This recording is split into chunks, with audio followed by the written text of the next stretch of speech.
मित्रों नमस्कार। मैं अमित राम केवट, अतिथि व्याख्याता हिंदी, शासकीय महाविद्यालय लोरमी। आज हम अज्ञेय के काव्य के भाव पक्ष, भाव तत्व तथा उनकी रसानुभूति का अध्ययन करेंगे।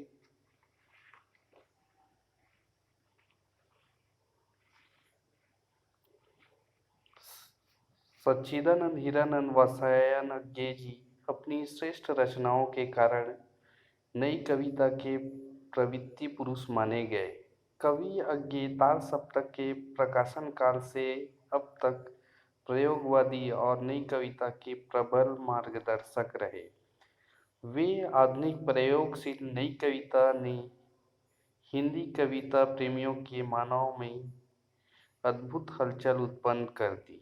इस कविता रूपी धारा को काव्य रूपी नदी में प्रवाहित करने का कार्य तो अनेकों कवियों ने किया, परंतु सप्तकों के माध्यम से हिंदी साहित्य को इस काव्य धारा से परिचित कराने का पूरा श्रेय सर्वप्रथम अज्ञेय को ही जाता है। अज्ञेय को ही नई कविता के प्रवर्तनकर्ता तथा प्रतिनिधि कवि के रूप में प्रथम स्थान प्राप्त है।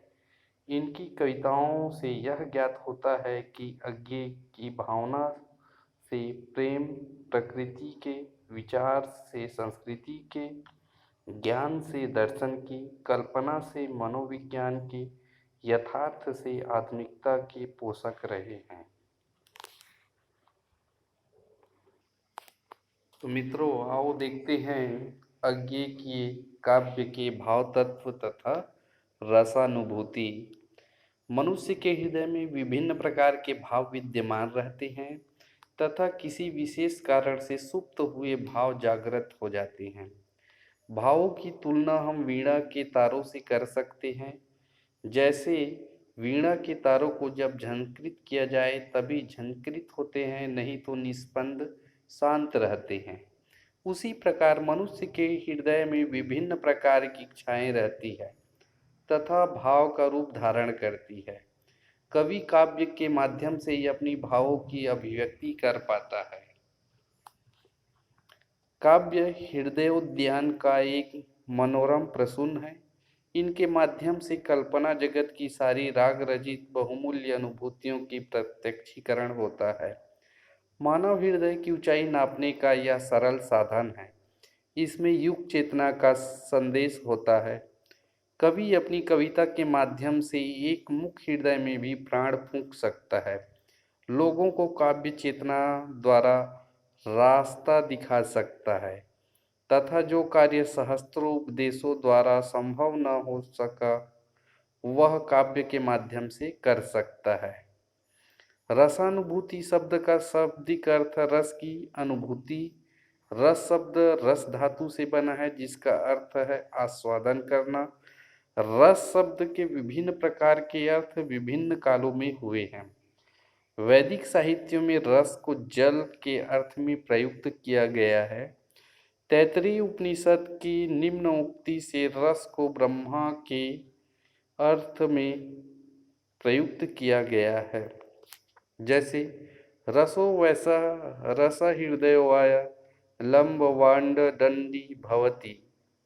इस प्रकार भाव तत्व तथा रसानुभूति दोनों ही काव्य के प्रमुख अंग हैं। भाव भूमि।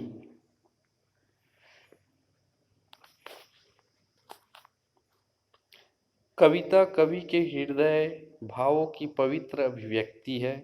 मनुष्य के हृदय रूप मानस में विभिन्न प्रकार की भावोर्मियाँ उठती रहती है। मनुष्य की विभिन्न संस्कारों, परंपराओं, वातावरणों से उनके भाव जगत की रचना होती है। भावभूमि के निर्माण के पश्चात ये विशेषताएं ही उनकी कविता में दृष्टिगोचर होती है तथा उससे कवि का व्यक्तित्व निर्मित होता है। कोई भी कवि किसी भी विषय वस्तु का वर्णन करे लेकिन उसके व्यक्तित्व पर छाप उसे अन्य कवियों की श्रेणी से भिन्न रखती है। भाव और व्यक्तित्व, इन दो तत्वों से कवि अपनी कविता की रचनाशील बना सकता है। कविता के लिए जिस प्रकार की उत्तरदायित्व व साधना होनी चाहिए वैसे साधना अज्ञे जी में है। कविता को बाह्य लोक की विस्तृत भूमि से ले जाकर भावना लोक की गहराई को अज्ञे जी ने पहचाना तथा सांसारिक जीवन की धूल धक्कड़ से उसे भुवन लोकवासिनी बना दिया।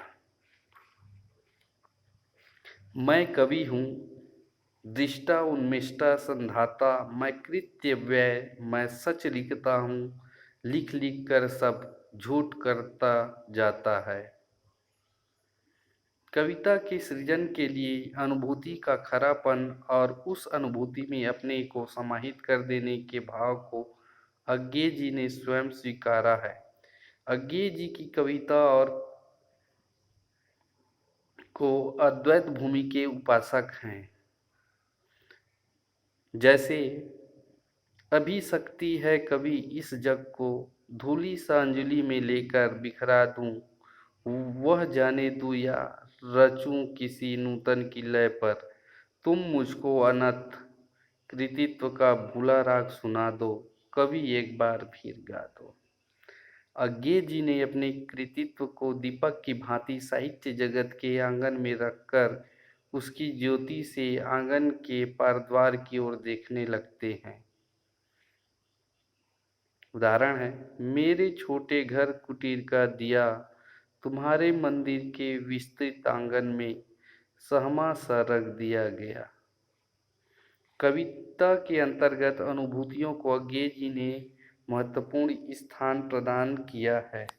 उन्होंने काव्यगत अनुभूति तथा वास्तविक जीवन की अनुभूति में अंतर माना है। अज्ञे जी ने स्वीकार किया है कि अनुभूति के बिना काव्यानुभूति नहीं हो सकती। उपदेश देने की कुशलता में अज्ञे जी कुशल हैं।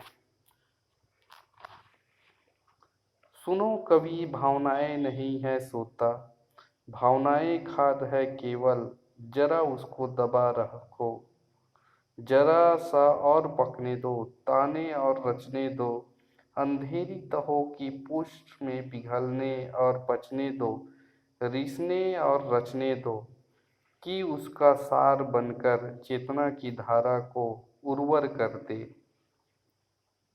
अज्ञे जी का मानना है कि व्यक्ति की निजता ही स्वतंत्रता एवं विवेक के प्रयोग की सुरक्षा है। निजता के न रहने पर व्यक्ति मानसिक स्तर पर अर्थहीन हो जाता है। अज्ञे जी की मान्यता है कि मैं मानता हूँ कि चरम आवश्यकता के चरम दबाव का निर्माण करने की आवश्यकता के क्षण में हर व्यक्ति अकेला होता है और अकेलेपन में वह क्या करता है इसी में उसके आत्मिक धातु की कसौटी है। अकेलेपन का भाव इस कविता में मुखर हुआ है। जैसे भीड़ों में जब जब जिससे आंखें मिल लेती है वह सहसा दिख जाता है मानव अंगारे सा भगवान सा अकेला। अतः स्पष्ट है कि अज्ञे की काव्य की भाव भूमिका विस्तृत तथा हृदयगाही भी है। दूसरा है चिंतन।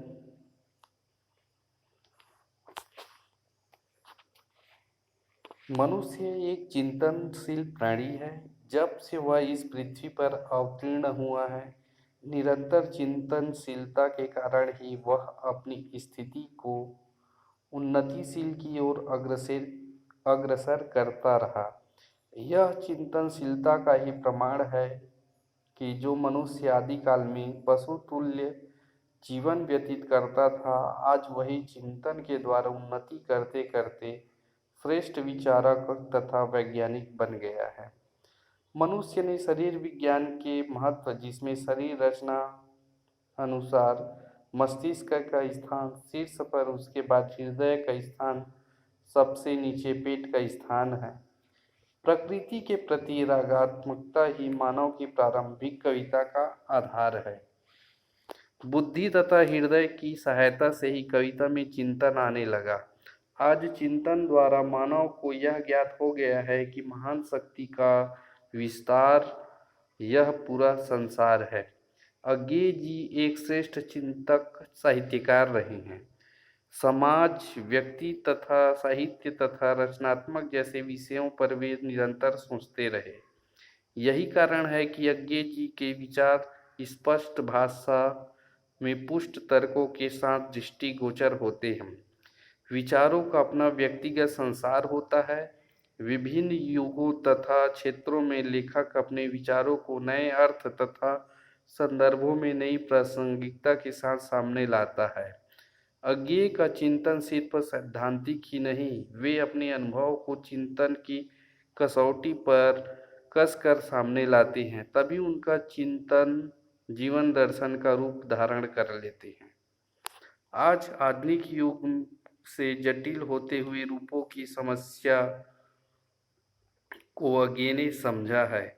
परिस्थिति और साहित्यकार शिक्षा शीर्षक नामक निबंध में अज्ञेय जी कहते हैं, हमारा जीवन ज्यों ज्यों विकास पाता है त्यों त्यों वह अधिकाधिक गूढ़ और उलझा होता चलता है।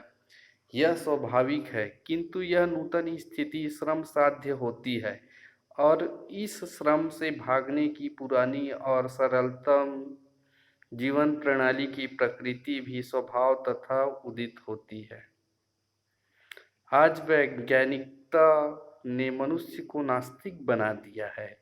इसमें पौराणिक प्रतीक के माध्यम से वर्तमान उद्देश्यहीन वातावरण पर व्यंग है।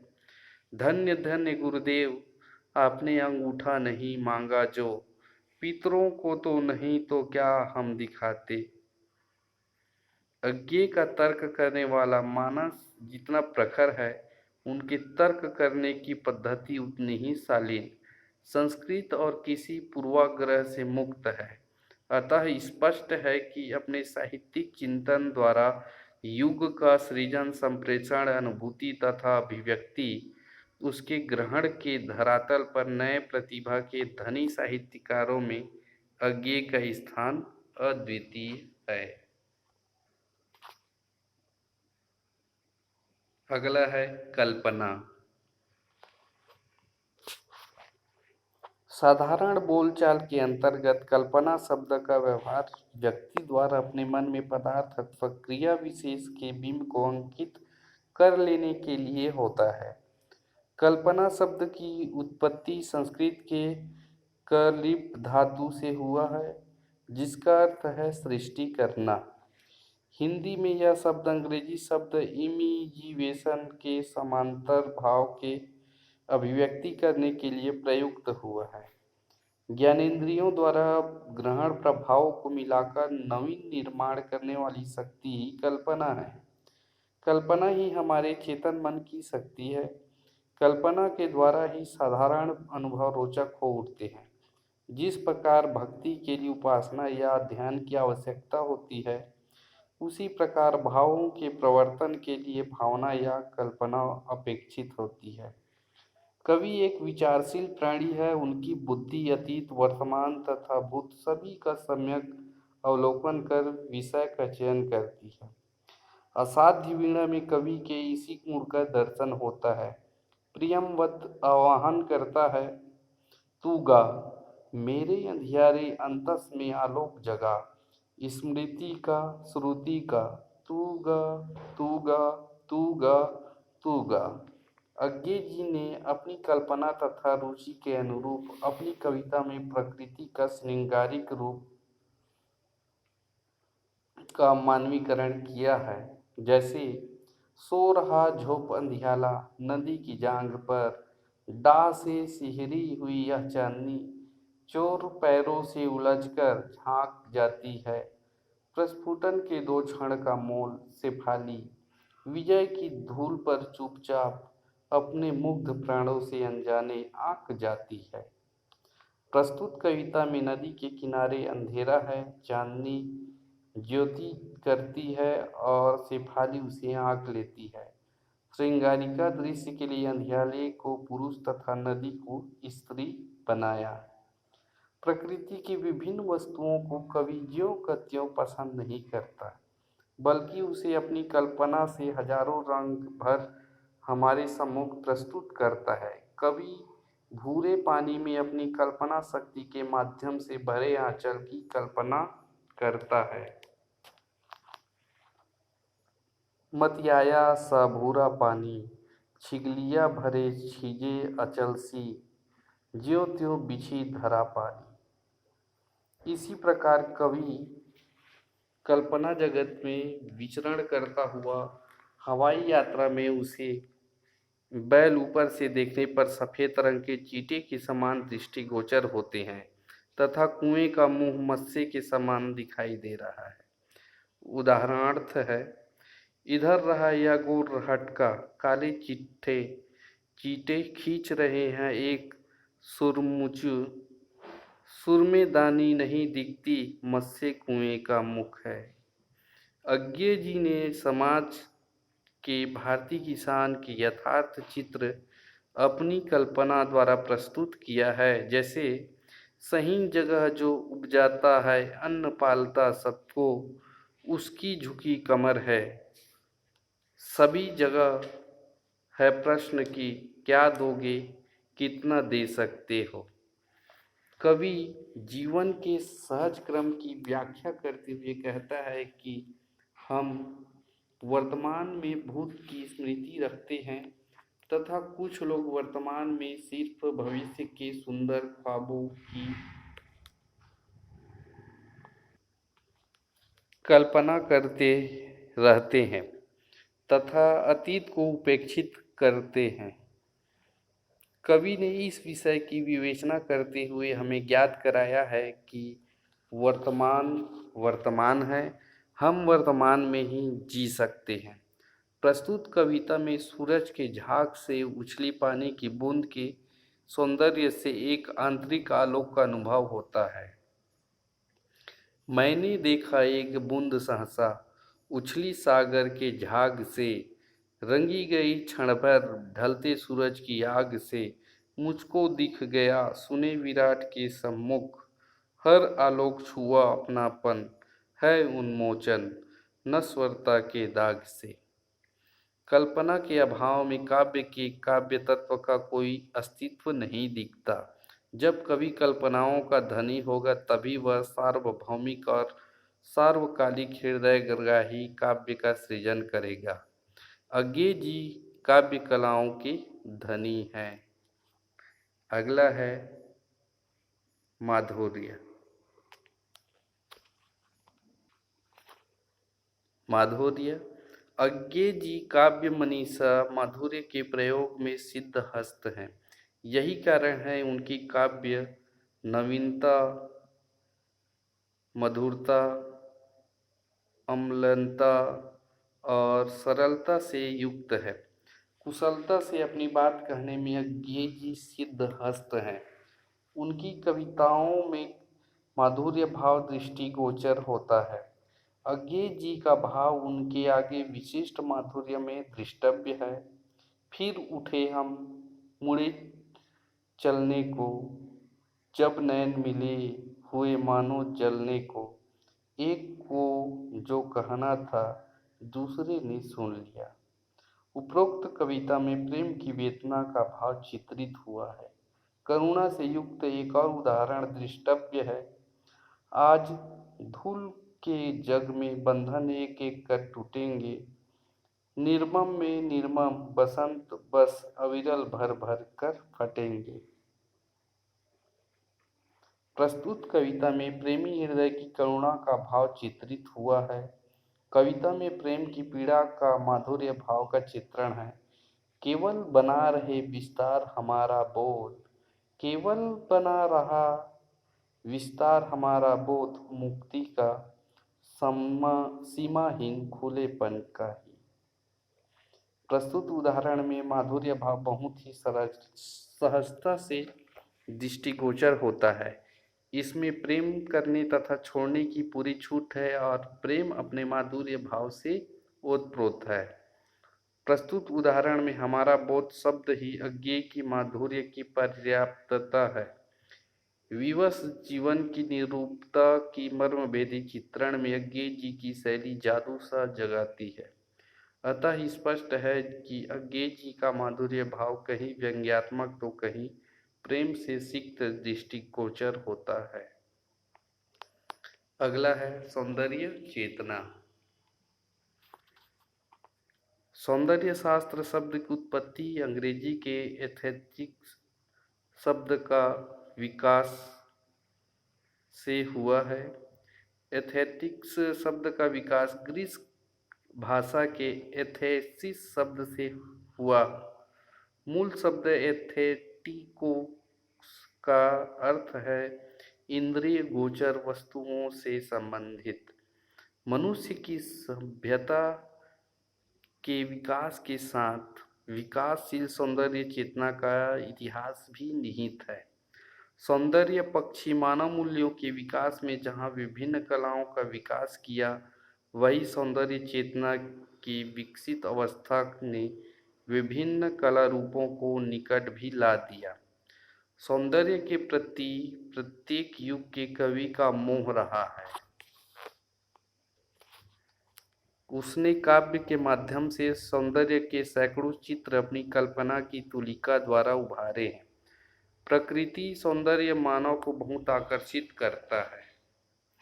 अज्ञेय जी की सौंदर्य चेतना निराला के निकट रही है। अज्ञेय जी की सौंदर्य चेतना का पूर्ण विकास इत्लेयम में नए सौंदर्य बोध के साथ दृष्टिगोचर होता है। हरी घास पर क्षण भर कविता में कवि की नवीन दृष्टि संपन्न होती है। हरि वो करुणामय प्रभामय में कवि की प्रेमानुभूति, सामाजिक अनुभूति तथा आध्यात्मिक अनुभूति, तीनों अनुभूतियां एक साथ दिखाई देती है। छायावादी रोमांटिक रहस्यात्मक स्तर पर अज्ञेय की भग्न दूत कविता संग्रह की कविताएं हैं, जिसमें किसी देव का संबोधन है, जिसमें बंदी वीर की पराजित मानसिकता की व्यथा है। बढ़ जाता है सीमाओं से जब तेरा यह मादा खास, समझ तुरंत जाता हूँ मैं अब आया विदा का पास। इस कविता के अंतिम खंड में कवि मन की पीड़ा तथा व्याकुलता से युक्त है।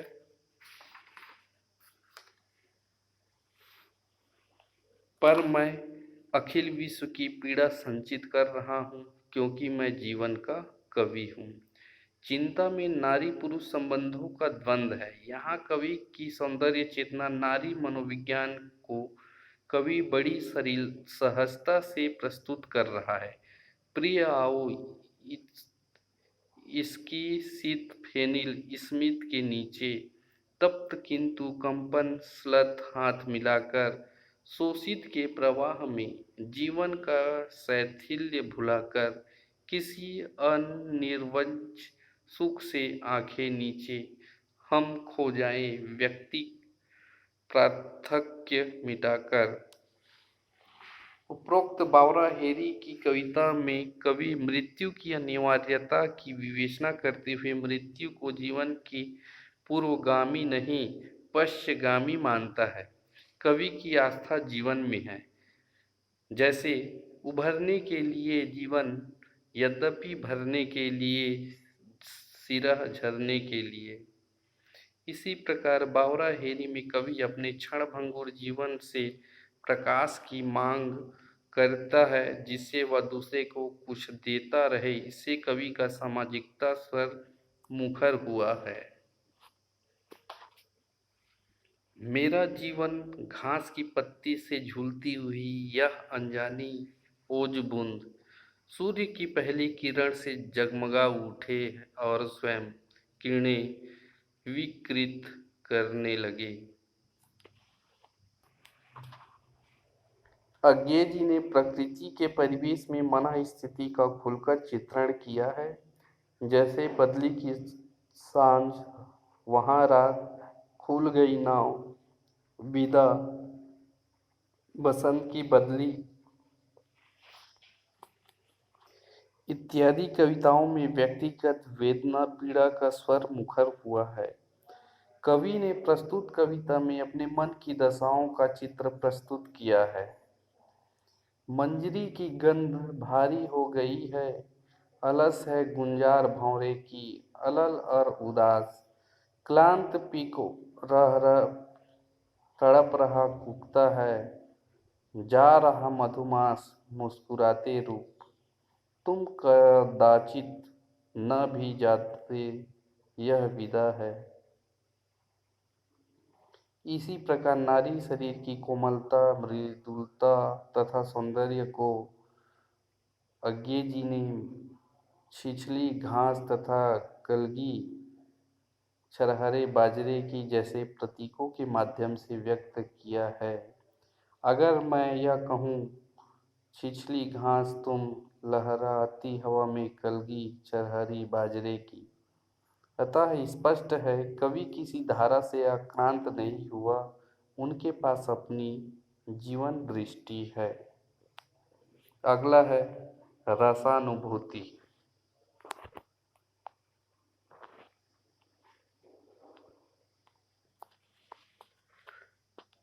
अज्ञे जी नए कवियों से भिन्न है। इसका लक्ष्य सीधे पाठक से जुड़ना है। इनके काव्य में विभिन्न रसों की अनुभूति हुई है। इनकी कविता में मौलिक दृष्टि से बिंदु के स्पर्श से युक्त परंपरागत रसों के उदाहरण दृष्टव्य है। एक एक करके उदाहरण देखते हैं। श्रृंगार रस, दूता दो, दूता दो, तुम ही बता दो उस चितवन ने क्या कहा था, जिससे तुम थे, संसार भी डूबा गया था और मैं भी नहीं था। अज्ञे ने अपने काव्य में स्त्री तथा पुरुष की समान रूप से प्रतिष्ठा की है तथा श्रृंगार के मानसिक पक्ष का चित्रण किया है। रजनीगंधा मेरा मानस, पा इंदु किरण का नेह परस, छलकाता अंतर से स्मृति रस, हर्षित मेरा जीवन सुमन रस, तो पुलक उठे मेरा नस नस, जब स्निग्ध किरण कण पड़े बरस। इसी प्रकार वियोग पक्ष का उदाहरण दृष्टव्य है। चेतना की नदी बहती जाए तेरी ओर, मौन तेरे ध्यान में मैं हूँ आत्मविभोर, अलग हूँ पर विरह की धमनी तड़पती लिए स्पंदित स्नेह, और मेरे प्यार में ओ हृदय के आलोक मेरे वेदना के कोर। प्रस्तुत उदाहरण में वियोग पक्ष संवेदना के रूप में है। प्रकृति के माध्यम से स्मृति अधिक उद्दीप्त है। उलझी बाह की सी दुबली लता अंगूर की, क्षितिज धुंधला तीर सी यह याद कितनी दूर की। अगला है हास्य रस। विकृत आकार, वेशभूषा, वाणी और चेष्टा आदि से हास्य रस की उत्पत्ति होती है। प्रस्तुत उदाहरण में विदेशी शब्दावली पर व्यंग, कथन अथवा हास्य का पुट दृष्टिगोचर होता है। अपना मैदा तुम देखो, मेरा क्या दोष है, मेरा रक्त मीठा तो है पर पतला सा, या हल्का भी है, इसका जिम्मा मैं तो नहीं ले सकता शोषक भैया। भटनागर और भटनागरिन चले मनाने हिंद दिन, आया टीवी पर प्रोग्राम, हुआ बहुत हिंदी का नाम, हिंदी वाले और वालिन नाचे सारे धिन्ना धिन।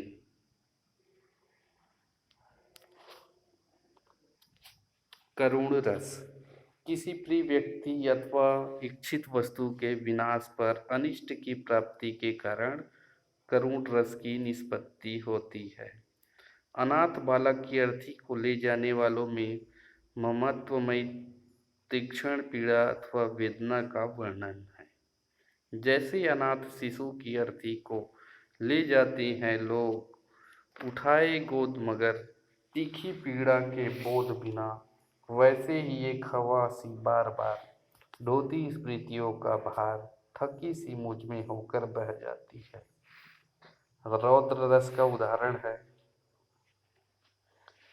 उठा हुआ चित्कार, असंख्यों दिनों दलित पद दलितों का, अपमानिता हर्षिता नारी का सम्मुख फटा हुआ सुर, फटे हृदय की आह, गूंज गई थर्राया सहम गया आकाश, फटी आंखों की भट्टी में जो खून उतर आया था वह जल गया।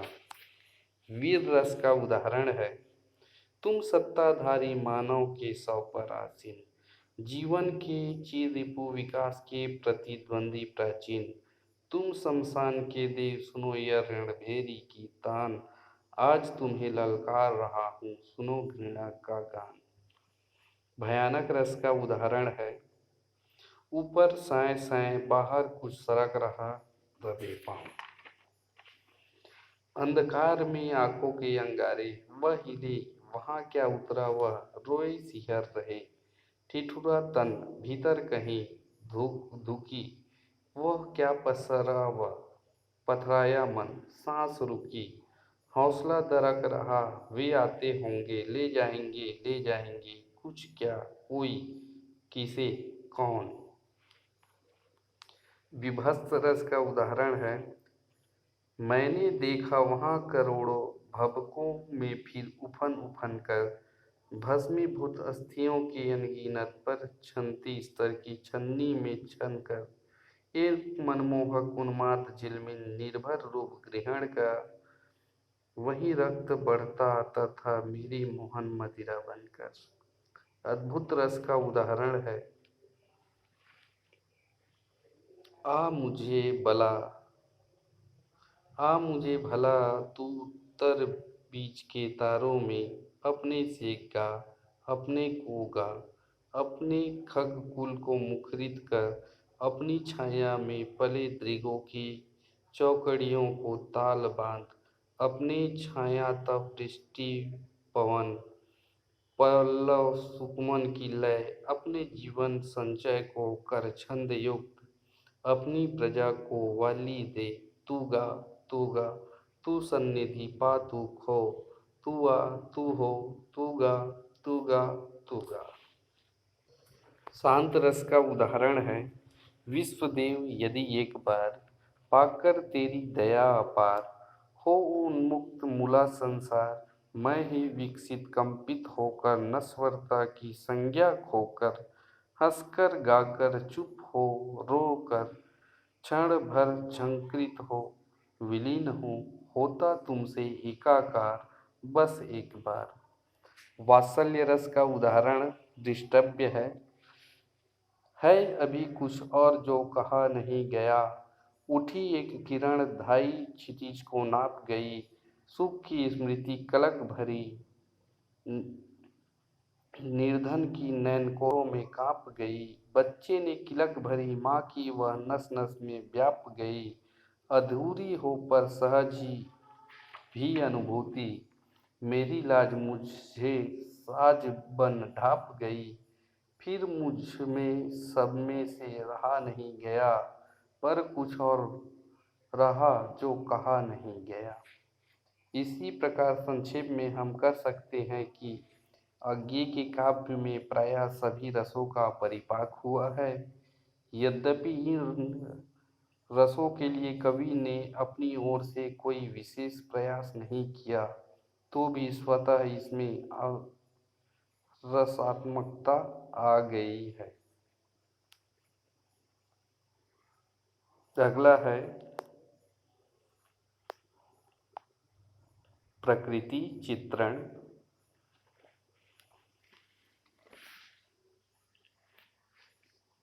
डॉक्टर रमाशंकर शुक्ल रसाल ने उचित ही लिखा है, काव्य का संबंध यदि रह सकता है और हो सकता है तो प्रकृति से। प्रकृति का सौंदर्य हमें अपनी दुनिया से दूर एकाग्र करके हमें शेष दुनिया से अलग कर देता है और हम प्रकृति में पूर्ण रूप से तन्मय होकर आत्मानुभूति की स्थिति प्राप्त कर लेते हैं। आज मानव जीवन में इतने संघर्ष तथा तनाव हैं कि मानव पूर्ण रूप से व्यस्त हो गया है तथा प्रकृति से दूर चला गया है। कवि ने हरी घास पर क्षण भर कविता में मानव इच्छा का हृदयगाही वर्णन किया है। हो प्रकृतिस्थ तनो यति कटि उच्छ्वाद सरिसी, नमो फूल खिले सहज मिलो, अंतः स्मित अंतः संयत, हरी घास सी। क्षण भर भुला सके हम नगर की बेचैनी, बुदकती गड्ढ गड्ढ अकुलाहट, और न माने उसे पलायन। क्षण भर देख सके आकाश धरा, दुर्वा मेघाली, पौधे लता डोलती, फूल झरे पत्ते, तितली भुनगे फुनगी पर पूछ उठाकर इतराती छोटी सी चिड़िया। कवि प्रकृति के साथ मिलकर इसके जीवन को नया प्राण सा पा जाता है। इसी प्रकार कवि अरि और करुणामय प्रभा में संग्रहित में मैंने देखा एक बूंद कविता में कवि ने बूंद और प्रकाश में सौंदर्य की अनुभूति करता है तथा प्रकृति तथा जीवन की नश्वरता का भी अनुभव करता है। मैंने देखा एक बूंद सहसा उछली सागर की झाग से, रंगी गई क्षण भर ढलते सूरज की आग से, मुझको दिखता सुने विराट के सम्मुख, पर आलोक हुआ अपनापन है उन्मोचन नश्वरता के दाग से। अज्ञे जी ने अपनी कविताओं में प्रकृति रूप सौंदर्य की झांकी प्रस्तुत की है। इसी प्रकार मानवीय गीत प्रकृति को अज्ञे जी ने प्रस्तुत किया है। पति सेवारत सांझ उचकता देख पराया चांद, ललकार ओंठ हो गई। अतः उपरोक्त विवेचन से स्पष्ट है कि अज्ञे जी प्रकृति के कुशल चित्रकार हैं। डॉक्टर द्वारिका प्रसाद सक्सेना के अनुसार अज्ञे के प्रकृति में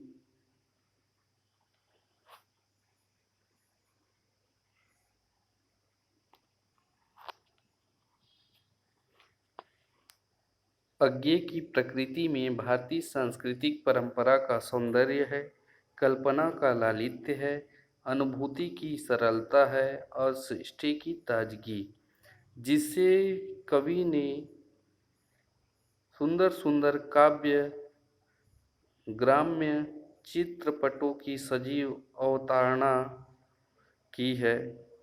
क्षण के सत्य को सत्यता के साथ अंकित किया है और प्रकृति के व्यापक रूप को अभिव्यक्ति करने का प्रयास किया है।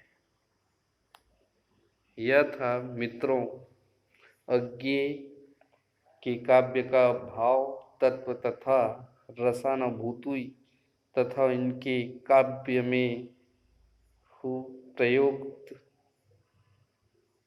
रसों का विशद व्याख्या। मित्रों नमस्कार, धन्यवाद।